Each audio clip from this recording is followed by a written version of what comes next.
Okay. Good afternoon. I'm Kevin McMahill. I'm the Sheriff of the Las Vegas Metropolitan Police Department. I'm here to provide you additional details on the active shooter incident that occurred on Wednesday, December 6th, 2023 at the University of Nevada, Las Vegas. The event was initiated as a shooting call at 11:45 a.m.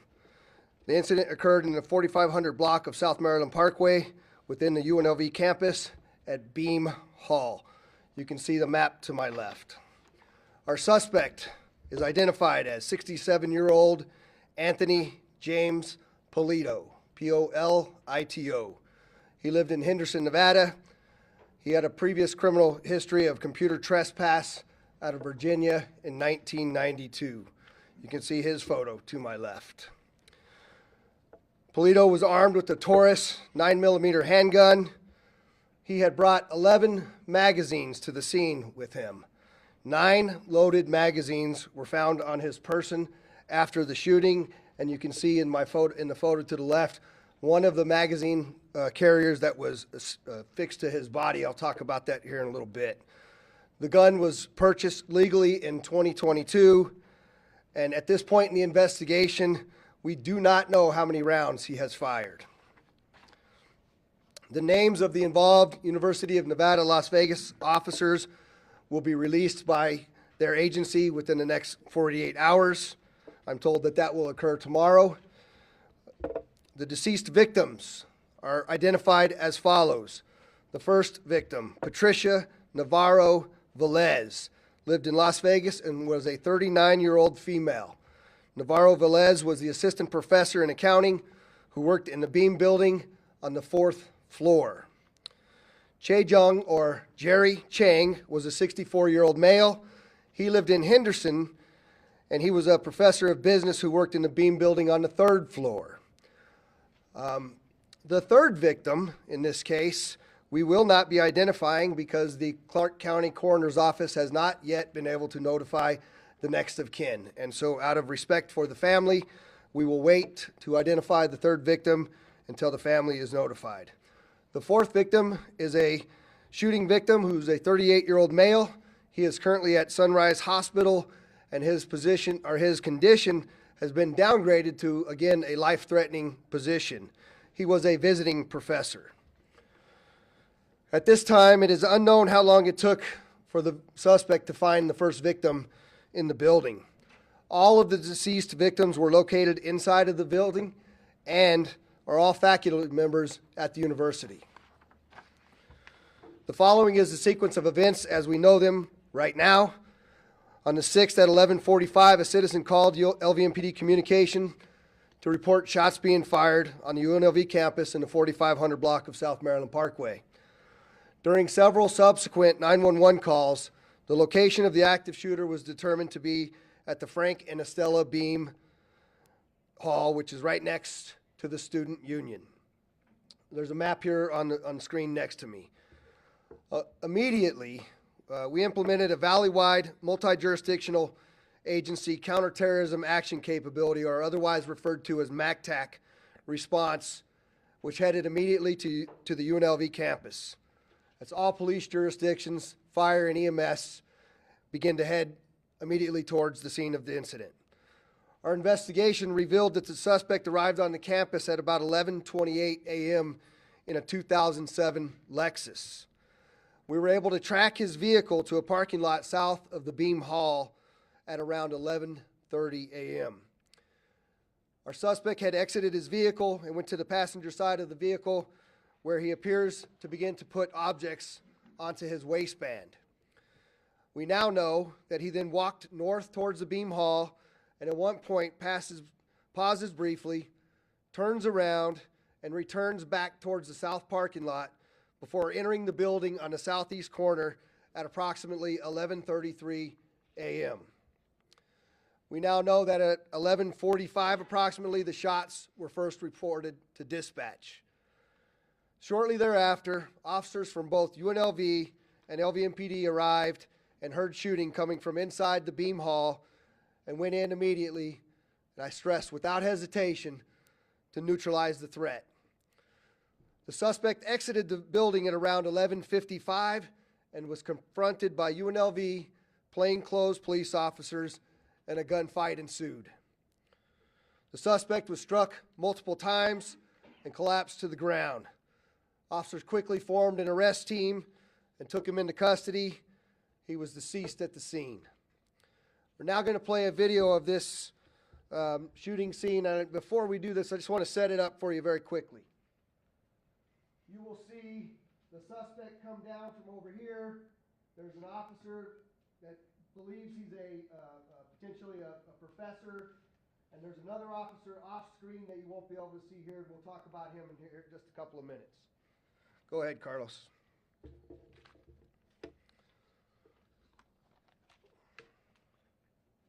There's our suspect to the bottom right. Officer, he pulls a gun. The officer runs away, goes around the side of the car. And the UNLV officer then ends the suspect's actions.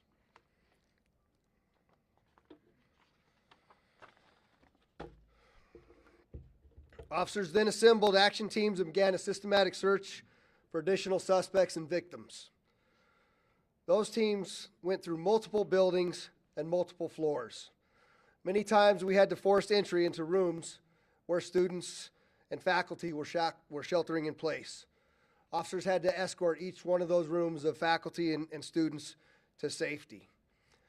During the search of Beam Hall, 2 victims were located on the 3rd floor. 1 victim was located on the 4th floor, and we believe the 4th victim who survived was on the 5th floor when shot. He got out of the building and was taken to Sunrise Hospital. And I just want to stress to you, we don't yet know the sequence of the shootings. We don't know where specifically, what floor it started at, or which victim was the first victim. We are still piecing together that information. There are no cameras on the interior of the building, so it's taking us more time to understand that. What I found out right before I walked in here is that the victim that was shot on the 5th floor that had walked outside, he was met by 2 Metro police officers, thrown into a police car, driven to an arriving community ambulance, which then immediately took that individual to Sunrise, which probably saved his life. The suspect's vehicle was recovered at UNLV, and after executing a search warrant, we located a dash cam in the vehicle, which allowed us to have a better understanding of the suspect's movements earlier in the morning. Our detectives learned prior to the shooting, the suspect had earlier visited a Henderson post office and sent 22 letters to various university personnel across the country with no return address. We are currently working with the postal inspector and our federal partners to begin processing these letters. We do not know the contents of these letters, and we're working to contact the recipients of those letters. As most of you know, last night LVMPD detectives executed a search warrant at the suspect's Henderson residence, and some items were recovered there. Importantly, there was a chair with an arrow pointing down to a document, which that document was similar to a last will and testament. There were several computers and hard drive components. There was ammunition consistent with the same cartridge cases located at the scene, and there was a Taurus handgun box matching the handgun that he used. I want to stress that we're still learning a lot about this suspect and still trying to understand motive. We know he applied numerous times for a job with several Nevada higher education institutions and was denied each time. The suspect had a list of people he was seeking on a university campus, as well as faculty from the Eastern Carolina University. We have contacted almost everyone on those lists to make sure that they are all right. We have done that for all of UNLV and all of Eastern Carolina, with the exception of one individual who was on an international flight. We are looking into the suspect's former employees, including Eastern Carolina University, and working closely with local police in those jurisdictions, as well as the FBI. We also know the suspect was struggling financially, as evidenced by when we served a search warrant on his apartment, there was a notice of eviction taped to the front door. We believe the suspect acted alone, and we have zero indication of any other suspects at this time. Our investigators are still out at UNLV. I also have to say that when first responders, you guys can understand how chaotic this scene was. When our first responders arrived, people were running, people were hunkering down. Many people had already fled the scene, and their recollections are going to be critical to our investigators as we move forward to have a better understanding of what exactly occurred. So anyone that has information or video of what occurred inside Beam Hall at the time of the shooting or witnessed the officer-involved shooting is encouraged to reach out to the LVMPD Homicide Section at 702-828-3521 or Crime Stoppers at 702-385-5555. One additional nugget is right before we walked into this briefing, I learned that in the screening of those envelopes that we were able to intercept after going through 14,000 pieces of mail and identifying the 22 that were sent, the first letter that we opened had an unknown white powder substance in it. Our armor unit and detectives are out currently processing those envelopes, and what we're asking is that if anybody in the education world receives a letter with a no return address that is taped, we ask you to proceed with caution and contact your local authorities. Of particular attention from the ones that have been addressed are those at Carolina and UNLV. And so with that, I'm going to pause and turn it over to the UNLV Vice President of Public Safety Services and Director of UNLV Police Services, Chief Adam Garcia. Chief. Thank you, Sheriff. Good afternoon. My name is Adam Garcia, Chief of Police for University Police Services, Southern Command. Yesterday, we lost members of our rebel family, and I wanted to extend my deepest condolences to the families of the victims of yesterday's incident, their friends, and our colleagues at UNLV. Our community has suffered an unimaginable loss by this senseless criminal act, and my heart breaks for the victims' families, our students, our staff, our state, and our country. The collective response and the actions of our initially responding officers no doubt saved lives. As the sheriff said, the initial calls began coming into both UNLV dispatch as well as Las Vegas Metro dispatch. The original call received by University Police was 11:44. The first officer on the scene of the incident was there within 78 seconds. Additional arriving units from Metro and UPD then entered Beam Hall, and as you saw in the video, two University Police detectives then confronted the suspect and engaged in a gun battle which neutralized the threat. These two detectives are heroes. They risked their lives in order to save countless others, and as the sheriff pointed out, in what could have been a bloodbath. I want to thank Sheriff McMahill and the Las Vegas Metropolitan Police Department, along with all of our regional partners who came to our aid yesterday without question and without hesitation.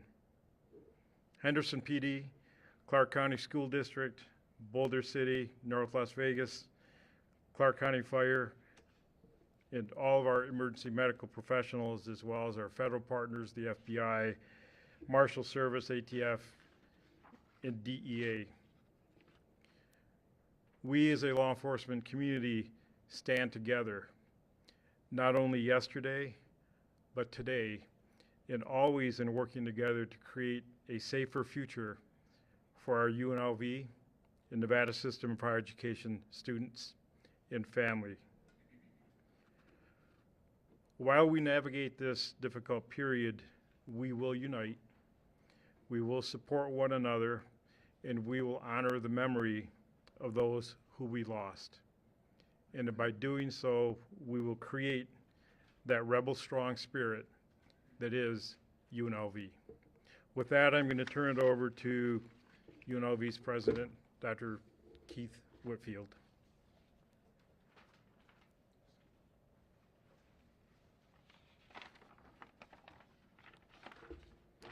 Good morning.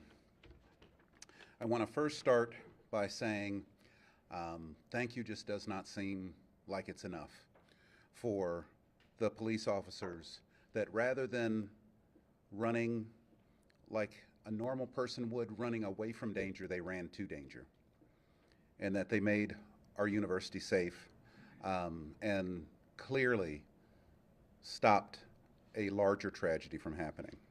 So I want to start by thanking our university police services. The Las Vegas Metro Police Department showed up in numbers that were so impressive that it gave many people a better sense of safety at a time when it was hard to feel safe.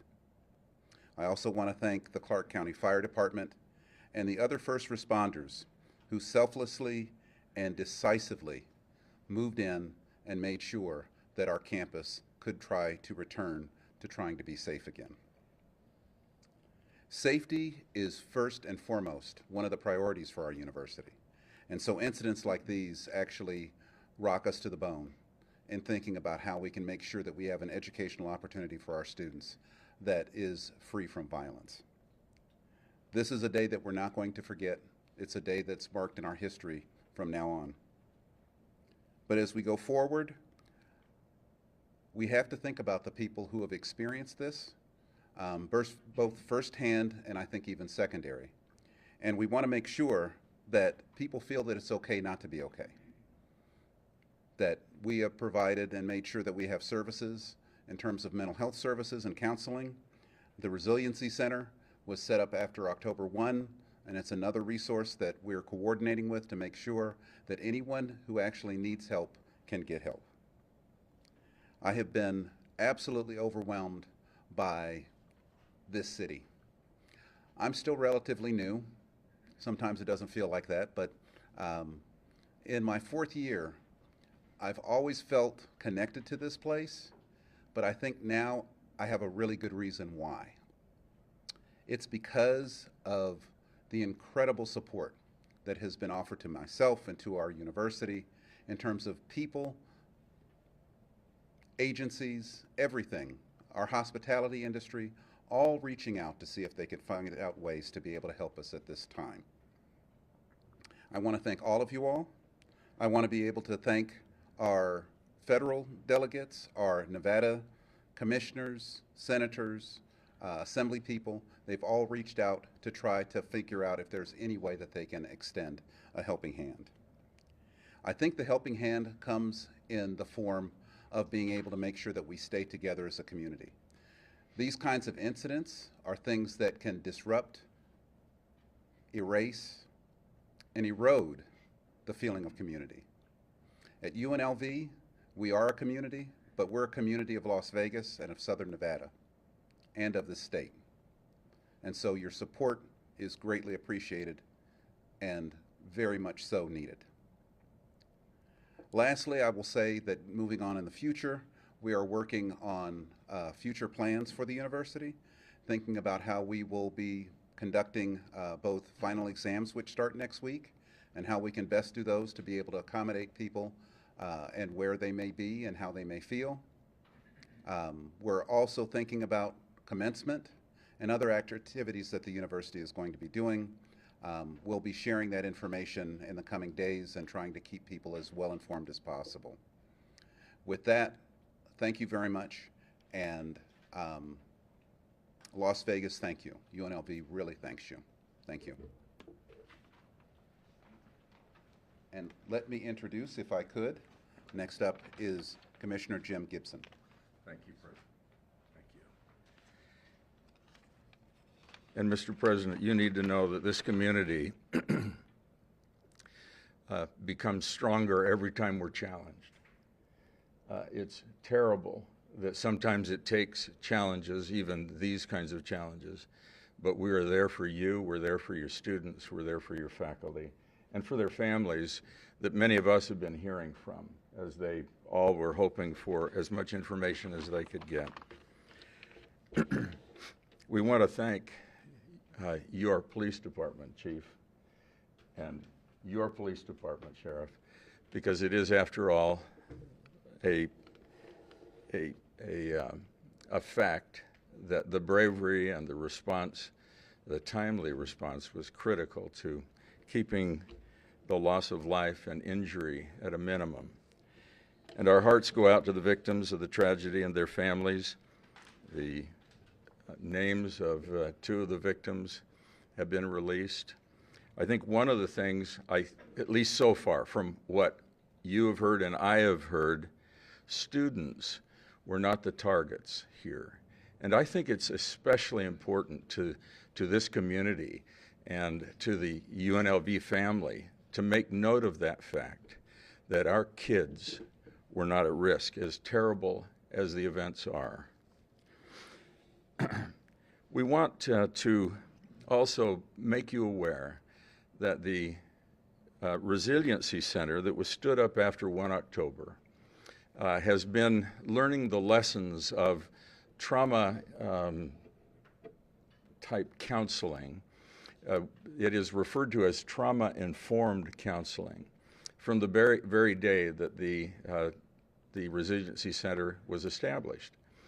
And our hope is that as we work together with UNLV and all of the rest of the community, that we'll be able to push as much of the work in helping this community cope and deal with the tragedy and its effect on them will be handled by and worked through as much as possible our Resiliency Center. Tanil Pereira and her team are remarkably talented, experienced people who have tracked the people that have been counseled by them in a way that informs us on the effects of these tragedies and helps us keep track of the people who might not otherwise appear on anybody's list or be on anyone's mind. Their number is 702-455-2433. The 2433 is also AIDE, so 455-AID, if that's easier to remember. An incident like this touches so many lives, so many hearts. There are people who want to make financial donations, and we have heard from them. In the coming weeks, we will have worked out a way to do that. We have had some discussion with UNLV and with the Resiliency Center and with Barbara Buckley, who is responsible for legal aid and has been kind of at the center of some of that kind of work. And our hope is that there will be information about that kind of action on our behalf coming out of the Resiliency Center soon. And as soon as it is available, we'll get it to you. Thank you very much. Now I would like to introduce Clark County Fire Chief John Steinbeck. Thank you. I'll be brief, but I do want to again give my heartfelt condolences to those affected, and my thanks to UNLV and to our wonderful officers at Metro. I am the Fire Chief, John Steinbeck. I'm also oversee the Office of Emergency Management for Clark County. And so in that purview, that's the Resiliency Center and some of the victim services fall under us. And so exactly what the Commissioner just spoke to, I'll just expand just a little bit on. He gave the phone number. I'll give it again, 702-455-AIDE. But we also have a stood-up website, FAC of southernnevada.org. And let me tell you just some of the brief history, of course, is we built that after 1 October especially for the victims of 1 October at that time. It has then, since then, transitioned to the victims of all need and all crime. And so that way we had it ready for an incident like today. And some of those things that are available are behavioral health referrals on-site therapists right there at the Resiliency Center. Out-of-state providers, as they're not all local students, of course, sir. So some might be going back home. And the Resiliency Center can assist with that. Legal advice, and it might sound odd, but still could assist with reunification efforts, and that's not uncommon, even this far after an incident, that there could be some needs for reunification. And so the people at the Resiliency Center stand ready to do that. The other point that I want to make is we still see people from the incident from 6 years ago today, and sometimes it's the first time. So the Resiliency Center and all of these resources that we have built are not there for us to say, you need these now. They are there to be ready for when the victims and the survivors and those affected tell us that they need them. And so that's the commitment that we have, is that we're ready to go when that need arises. And whether it's today, it's next week, or it's 3 years from now. And so keep that in mind. And it'll be stood up and it'll be ready. And it's an ongoing resource. It's in charge of navigation, referrals, direct services, as I mentioned, and then a coordinating effort agency for a lot of the other resources that will be available. So that's it. I'll turn it back over to the sheriff. Thank you.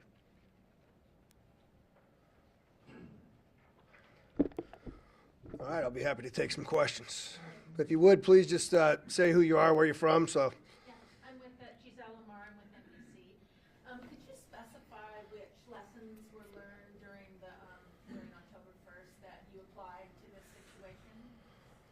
so the question is, what lessons did we learn during 1 October that we applied to this situation? I think the fire chief and I could both talk at length about this, and maybe I'll let you start with that, John. You want to start with the response to that? I'll follow up after you. So again, we could certainly speak to that for hours, but specifically on the response side of it, of course, is the command element, right? So immediately we want to have a unified command as quickly as possible, and also on the operations side.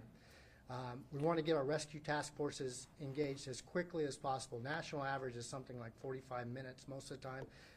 They were up and ready and rolling within 10 minutes. When I say a rescue task force, that is a combined task force between law enforcement and medical providers. In this case, in this jurisdiction, fire department that is trained together and that is ready to go ahead and give those relief efforts and provide medical aid.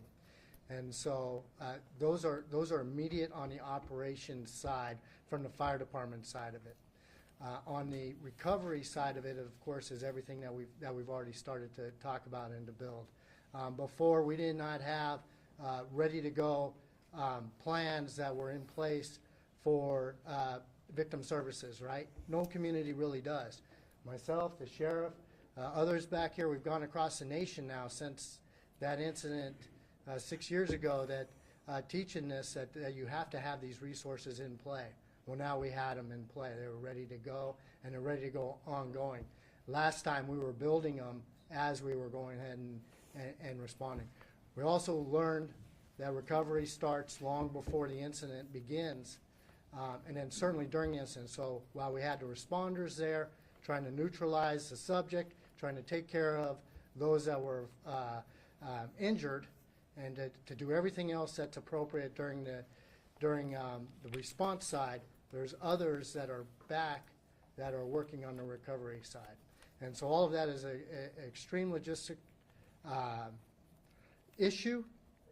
And the last part that I'll certainly talk to, and there's a problem with this one, it'll be a problem with the next one, and it's been a problem with every incident in time, is the control of information. We do have a joint information center. It's very important to us, and it did work very well. There is just so much information that comes across. You know, even myself as counting right there on the scene, at one point in time I had the victim count way higher than what we ended up with.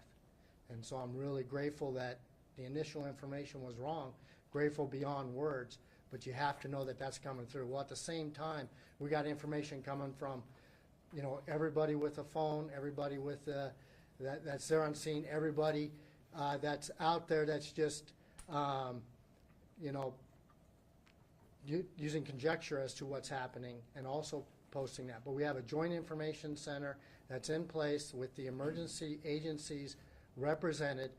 That's through the county as the lead agency. So not only can we control and understand the information, but that information is necessary back to us as well as we're making direct operational decisions and recovery decisions. And so that is just a brief answer to your question, ma'am. I'll turn it back over to the sheriff. Sheriff, I'd being just a like to gentleman finish up by saying that we could really answer that question probably for hours. What I think was most amazing to me was that as the undersheriff and myself and the fire chief and Adam were there on scene and watching the operations of our individuals, there was seamless integration regardless of what kind of uniform you were wearing, what service that you belonged to. There was zero hesitation, and they just executed unbelievably well. And that didn't happen on October 1 nearly as well as it did. And I attribute a lot of that to the Reality-Based Training Center and our mandate to train together as we move forward in the future. And it's only going to get better from here. So, Sheriff, Dana Gentry, Dana. Nevada Current. You said that the officers arrived and went in without hesitation. Are the officers we saw in the video, are those the officers who went in? Did they search for 10 minutes and then come back out? so Dana's asking if the officers that you saw in the video are the officers that went in. Yeah, they did go in the office. We still are not exactly sure the suspect's movements and the officers' movements, and we'll still work on that investigation to determine exactly that. But yes, we do know those detectives went in along with some Metro Police officers immediately. And were any of the victims on the target list that you found? No, I said that, I believe, in the briefing, but none of the victims that were on the target list were actually, I'm sorry, none of the individuals listed on the target list became a victim. Sorry. Vanessa Murphy, KLAS. Sheriff, were there any warning signs, any conversations with Polito's friends, family, neighbors, anything like that? So Vanessa's asking if there's any warning signs, any conversations with the suspect's friends or family or anything that we became aware of. Of course, we're scrubbing social media devices, the computers that we seized, all of those things. But prior to the incident, the answer to your question is no. Sheriff Ken Witter, AP. First, I'd like to ask Chief Garcia a question. Will you identify the hero detectives as you describe them for us at this time? And Sheriff, I do have another question. Not at this time. That information will be forthcoming at tomorrow's press conference. Thank you. Sheriff, And Ken, the answer to that question is we're not allowed to until 48 hours after an officer-involved shooting. It's the same protocol. maybe I should have known. You dropped the report about threats to University of UNLV and Eastern Carolina University targets is new to us.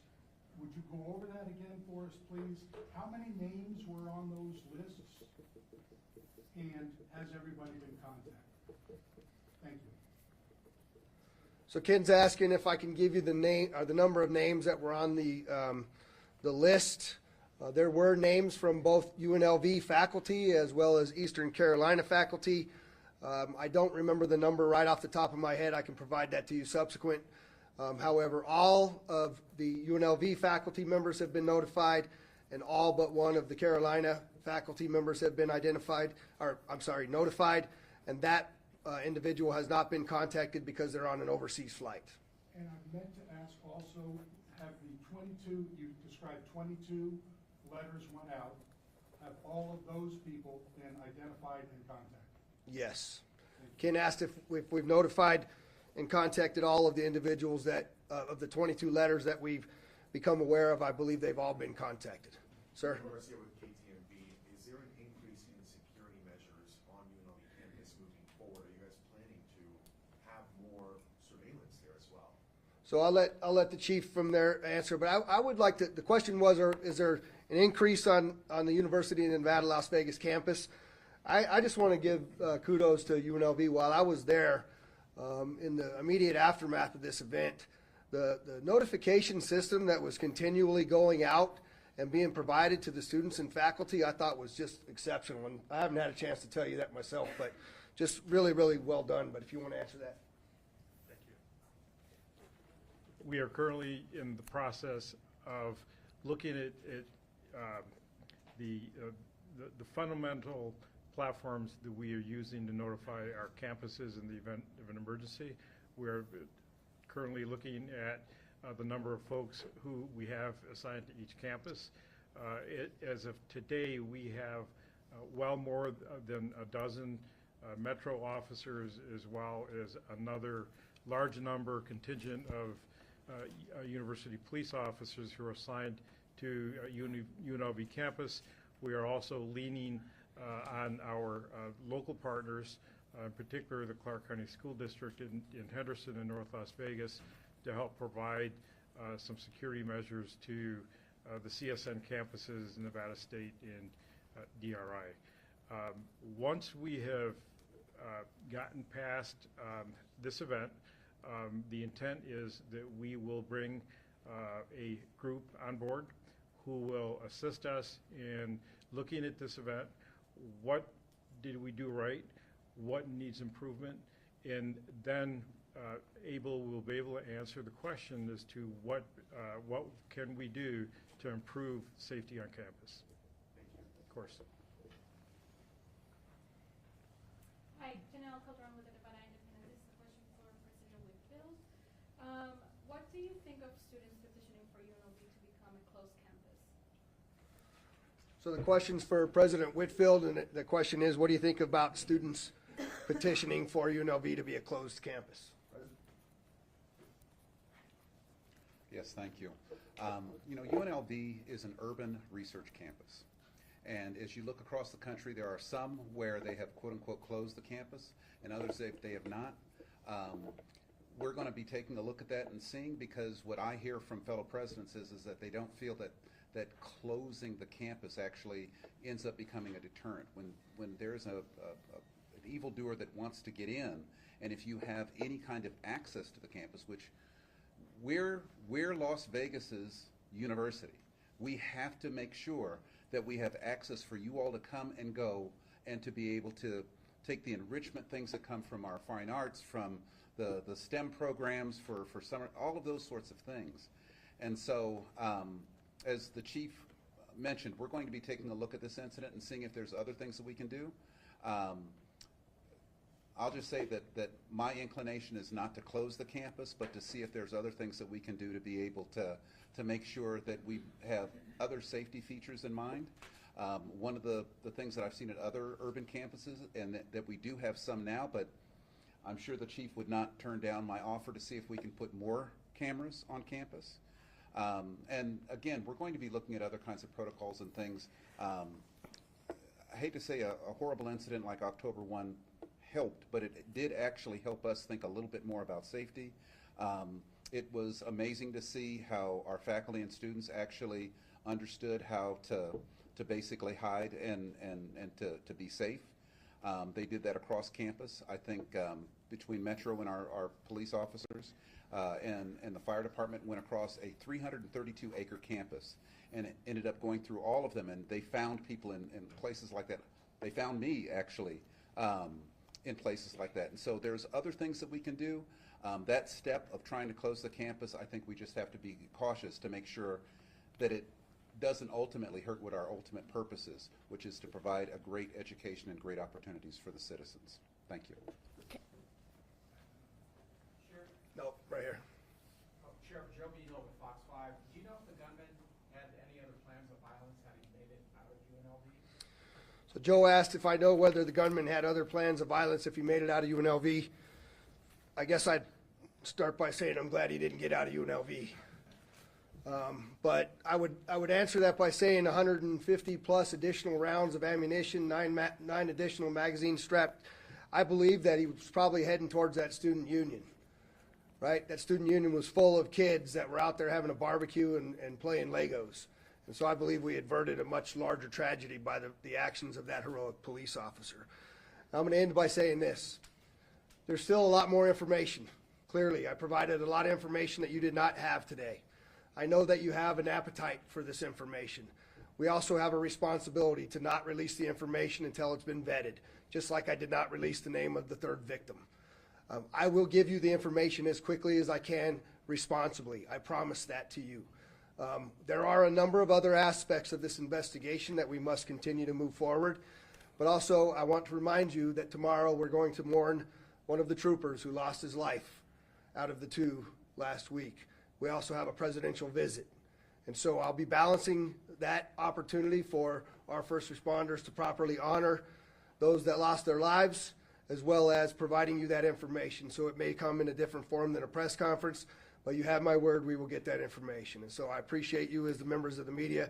Thanks for coming. Sheriff, given that, would you tell us if Alito had a relationship with the people who were shot?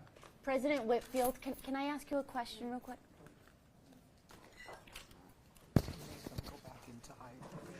I just want to ask you, I mean, Trying to get